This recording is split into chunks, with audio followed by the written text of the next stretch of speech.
Today's show is made possible by our sportsbook partner, BetUS. And for the rest of the week, we got a deal for you guys. Chatsports.com/bet. Use that promo code Cowboys125. If you put down $100, the minimum to get that deposit bonus, we're going to get you guys a Dak Prescott jersey. If you want in on this deal, simply email us, cowboys@chatsports.com. That is, again, email us at cowboys@chatsports.com. Only available for new BetUS customers.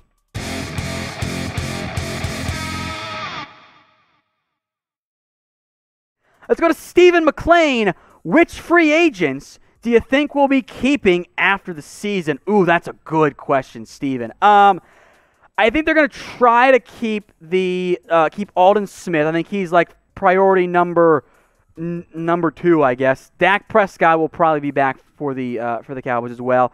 I think they'll try to bring back Joe Looney and Joe Thomas on the cheap to kind of place those backup roles there. If you can get Chidobe Awuzie or Xavier Woods cheap, or even Jordan Lewis cheap, maybe. Other than that, you'll re-sign LP as long as he wants to play football. C.J. Goodwin comes back as special teamers. Maybe Noah Brown, RFAs and Cedric Wilson, Antoine Woods. Not that many important free agents, frankly, for this Dallas Cowboys team. Culver House, if Dak agent stuck at $48 million, why tag again? Why not draft a quarterback now? I mean, Dak's agent isn't asking for $48 million. Like that's not what they're asking for right now. $38 million is the tag amount, more or less. So $48 million is not you're not going to pay Dak more than Mahomes right now. You don't have to do that. So that's a hypothetical that isn't really an option right now. As for not drafting a quarterback, it's because you have a top 10 guy. You have a top 10 quarterback in Dak Prescott. You can tag him at $38 million, and it's actually not even that bad of a deal. It's really not, because it's going to cost $38 million per year because of the tag there. So the $48 million per year, that's not what Dak's agent is asking for. So they're fine on that one for the Cowboys. From Leo Haynes, speaking of Dak Prescott, what is the most you would pay him per year? Good question. I think that in terms of the money for Dak, you're stuck at minimum $38 million. I'm not going to pay Dak more than Patrick Mahomes right now, because even on the open market, I'm not convinced he gets more than Patrick Mahomes. But I think in the reality, and as we've seen with this Cowboys offense, fall apart completely without their number one quarterback. Even though the offensive line was injured, without their tackles when Dak was out there, they could score. Honestly, I'd pay Dak, I'd offer him $40. Be like, can we just get this done now? Can I offer you the Deshaun Watson deal? Like, just, the Cowboys messed up a long time ago, because they could have gotten this deal done and saved well over $5 million per year. But they dragged their feet. They're like, oh, we want 5 years instead of 4, when all you had to do was literally just be like, okay, we'll add a fake year to the contract and figure it out. They did it for Tyron Smith like a month later. You have a top 5 or top 10 quarterback. The value of having one of those guys, honestly, I think Mahomes is worth a lot more than what he's making. I think most of those guys on that list are worth a lot more than what they're making relative to their importance on the team. Yeah, you have a top 5. If not, if you have he's top 5, he's top 10. Just pay that quarterback. Don't worry about the money, because you know what? Wilson's due for a new contract in 2 years. Pay him now. You'll save money in the long run. I don't want to wait anymore. But with that in mind, I do want to see what you guys have to say. What is the most that you would offer Dak Prescott per year? If he wants more than Mahomes, I'm just going to tag him. That's an easy decision for me. So get your votes in for me in the comments section. This will be the pinned comment, by the way, on today's video. What is the most amount of money that you would offer Dak Prescott per year? To Dwayne Jackson, which of the top quarterbacks do you think will fall out of the first round? If so, which one? And if one falls, should Dallas consider? Trey Lance, Zach Wilson, Justin Fields, Trevor Lawrence, I think they're going round 1. Mac Jones, Kyle Trask, those guys might fall in round 2. but I'm not going to take any of those guys. Unless a Lance or Wilson falls, no. I'm not interested at that point.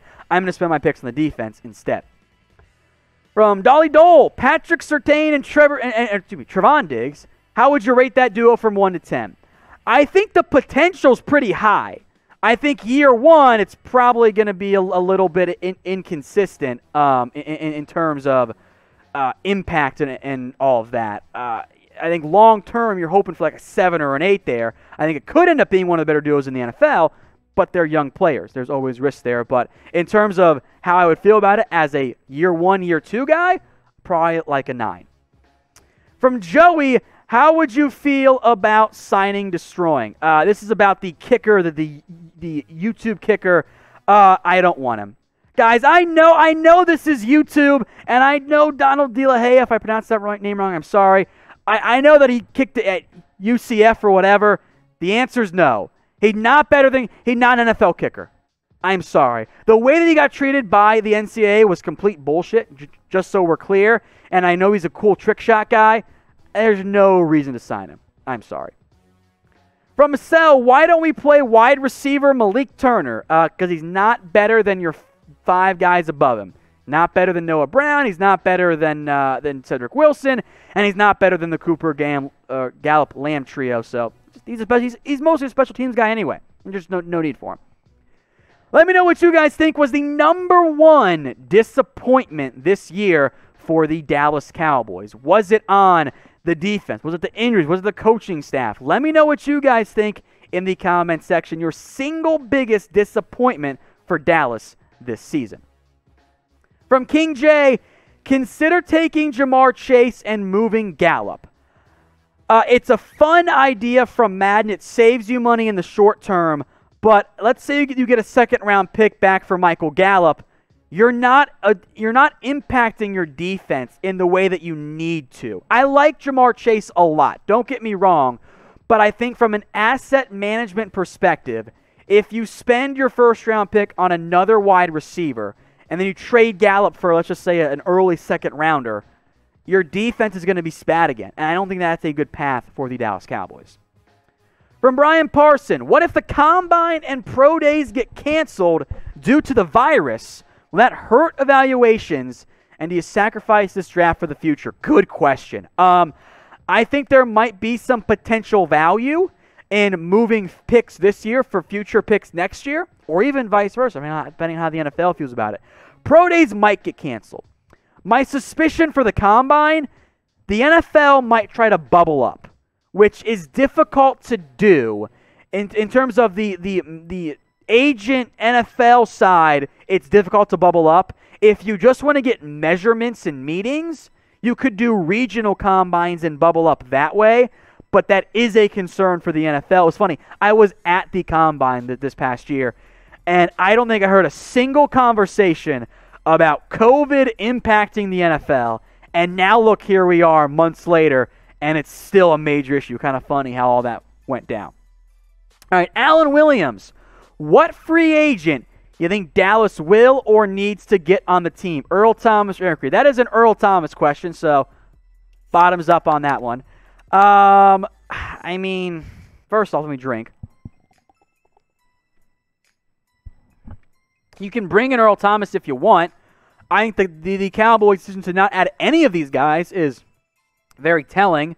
I think in reality, because of the Dak Prescott contract and all of that, and because it's probably going to be a lower cap, I think the likelihood for the Cowboys is it's going to be another year bargain shopping in free agency, which is okay. You got some defensive needs, not that many of your own free agents in terms of good ones, but I don't think it's going to be a splashy offseason for the Dallas Cowboys when it comes to free agency, but I would look at some safeties as well. If you haven't already, folks, hit that big red button and subscribe. That way you don't miss out on anything going on around America's team. All the latest news, the rumors, the discussions around with our mailbags like we're doing right now. Draft, free agency, all of it. I know the season's been bad. I know that's frustrating. But come offseason time, we're not going anywhere. We're going to break down everything around America's team. All right, more Super Chats to get to here. First up from CD Bass, and then we'll get to Dwayne Jackson, too, Is Jaylon Smith a Cowboy in 2021? Ooh, good question. If he plays like he did last week, the rest of the way, yes. If he plays overall like he has this season, maybe. His contract is cuttable, but it's not the most cuttable contract. It's not like it's an easy, you save $8 million like you could have saved by cutting Tyrone Crawford this year. Oops. I think there's a possibility he's back. I know Stephen Jones likes him. I also think this Cowboys team is not stupid, and they can look, regardless of what they say publicly, they can look and go, yeah, he's not the same guy for whatever reason anymore. I don't know what happened, but I would say there is a real possibility Jaylon Smith is not a member of this Cowboys team next season. Dwayne Jackson, with Zeke looking horrible and having an unmovable contract from Zeke's rookie season until Zeke, to me, looks slow. Looks like he put on weight and looks slow. I'm not sure what you left out. There's no question there, which is fine. I think what you're asking is more or less what to do with Zeke. You're right. You're stuck with him for this season and probably next season. I don't think Elliott is slow. I think Elliott is slower. And this is why, in general, I don't like paying backs. And I like the way they structured the deal because it allowed outs. You know, it basically puts you in a position where you were guaranteeing his contract for the last 2 years of his deal, and then a franchise tag option too. But I didn't expect this bad of play out of Elliott. And the fumbles were a huge problem. I want to see Pollard play more, and I think giving Elliott some breathers and reducing his workload might help him look faster as well. He's had a lot of work in his NFL and college career, and I think that slowed him down a little bit. I don't think he put on... He cut some weight this year, but it hasn't resulted in the explosion I wanted. And frankly, he misses having Dak Prescott. He really misses having Dak Prescott. The first 2 games were good for Elliott. And then without Dak and the fumbles appeared, things have gone the wrong direction. From Paul Butler, can we trade for Stephon Gilmore in the offseason? Good question. Maybe. I think it's more plausible. Maybe if Patriots try to move up for a quarterback, can get Gilmore from him, but then you got to pay him next year and probably pay him again this year too because he wants an extension. I wouldn't mind it. Depends on the cost, and I'm not convinced he's going to be easily attainable. He is still one of the best corners in the NFL. But name a player that you want to trade for. Maybe it's Stephon Gilmore. Maybe it's somebody else. Let me know what you guys think in the comment section. Who do you want the Dallas Cowboys to trade for? From Isaiah, he's got a little 3-round mock draft here. Micah Parsons in round 1, Tyson Campbell in round 2, and round 3, Trevon Mooring, I think is how it's pronounced, out of TCU. Campbell's a cornerback out of Georgia. Parsons, the linebacker from Penn State. I like Campbell's upside. I think the TCU safety might be the best one in this year's draft class when it's all said and done. I have concerns about Micah Parsons. And I know that relative to his position, he's an awesome player. And he's a top 10 talent, but I have coverage concerns about him. And I think his best usage is going to be as like kind of a hybrid off-ball linebacker, kind of trying to find your way into like blitzing a little bit as well, like doing the Jaylon Smith role. And I just worry about taking a linebacker who is not at the same off-the-charts intelligence level as Luke Kuechly, because that guy was a genius when it came to football. And he's not elite in coverage. I think he could get there, but I don't want to spend a top 5 pick on a linebacker. If you trade down and get him, I'm on board. At that point, I can do it. I just worry about spending a top 5 pick on an off-ball linebacker. The value just, it's not always the way I really want to go. All right, folks, what is your confidence level in head coach Mike McCarthy? Get your votes in here. Rate this for me on a scale of 1 to 10. How confident are you in Mike McCarthy? Troy Daniels, who would you target in a trade or free agency? Good question. Here's a name for you. Taylor Rapp for the Rams, who many of you guys liked. He's on IR right now, but he kind of lost his starting job. So I think you might be able to buy low on him. And maybe Juan Thornhill ends up getting moved. I don't think so, but if you want to get aggressive there, send the 3rd for him. I think some of those younger safeties you might be able to find a good target for in a trade. From the human, What if Dak doesn't resign? Oh no, is my first response there. If Dak doesn't resign, it's probably because the Cowboys messed something up. That's probably what it means. If Dak doesn't resign, I'm a hope they took a quarterback in round 1 this year, but I don't think that's a likely outcome for the Dallas Cowboys. TNC Gaming, how far could we / should we trade down? I mean, you could trade down as far as you want. Should trade down, it depends on what you want. If you're committed to getting one of Micah Parsons, Patrick Surtain, Caleb Farley, you got to stay top 15. If you don't mind going for, J.C. Horn, well, that could end up being an option. You trade down further to inside the top 20. Just depends on what you want to get back and how far you're willing to bail on some of these better defensive prospects. But you got options. There will be teams looking to move up. From the Nerd Squad, sign Patrick Peterson if you can scrounge up the money. So I'm down to explore it.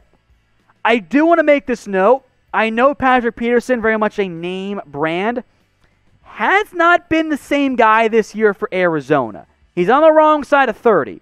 So I would have, it's probably not as bad as Nnamdi Asomugha concerns, but I would just keep an eye on how Peterson plays the rest of the year. If he's asking for $16 million at his age, might not actually be the best value and best plan for Dallas.